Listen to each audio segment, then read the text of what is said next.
This is ANN News Brief. Good morning. I'm Lucy Adeyemi. Kenya's President Uhuru Kenyatta says early on Wednesday that all 4 militants who carried out an attack in Westlands neighborhood Nairobi on Tuesday have been killed by security forces. 14 civilians were confirmed dead and over 700 others had been safely evacuated from an upscale Dozet D2 hotel complex. Somali militant Islamist group al-shabaab claimed responsibility for the attack. Police said the gunmen threw an explosion in the parking lot and then a suicide bomb blast in the foyer. 11 Kenyans, an American and a Briton were among the casualties. Morgue staff said 2 victims had not been identified.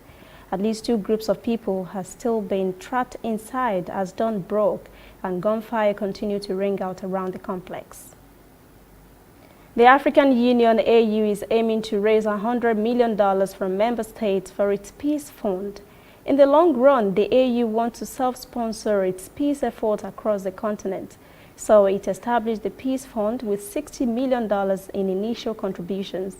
Now the AU says its goal is to raise $100 million. $60 million contribution by African member states to Peace Fund.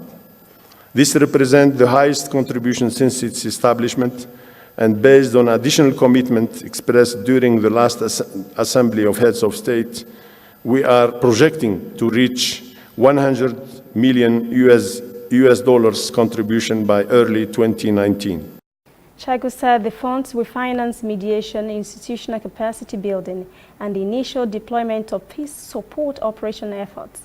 The AU Peace Fund was established in 1993 as the principal financing instrument for the peace and security activities of the Organization of African Unity, the predecessor body of the AU.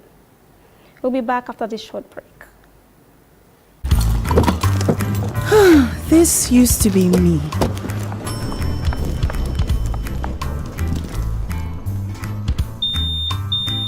But that was before I got the perfect bag. It's handy and easy to use.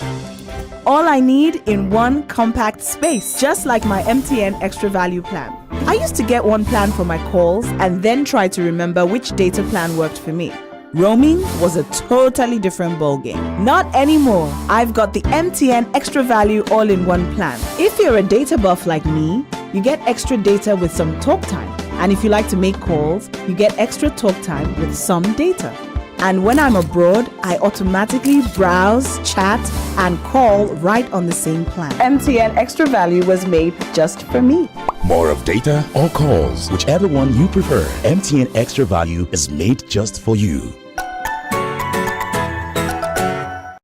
In the wake of economic troubles in Zimbabwe caused by a fuel hike and cash shortages, government has now shut down internet services.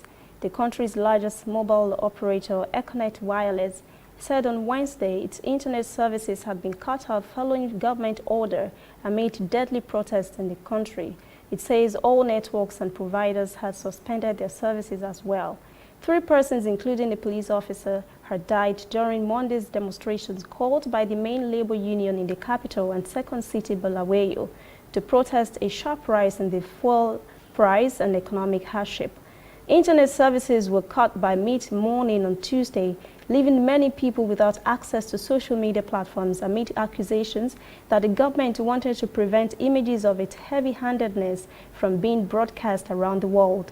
Meanwhile, the general strike continues for a 3rd day on Wednesday. Streets are reported deserted in the capital, Harare. That's ANN News Brief. Thanks for watching. For details on these and other stories, visit our website, annafrica.net. Also join the conversation on Facebook, facebook.com/ANN Africa TV, Instagram and Twitter at ANN Africa TV. I am Lucy Adeyemi.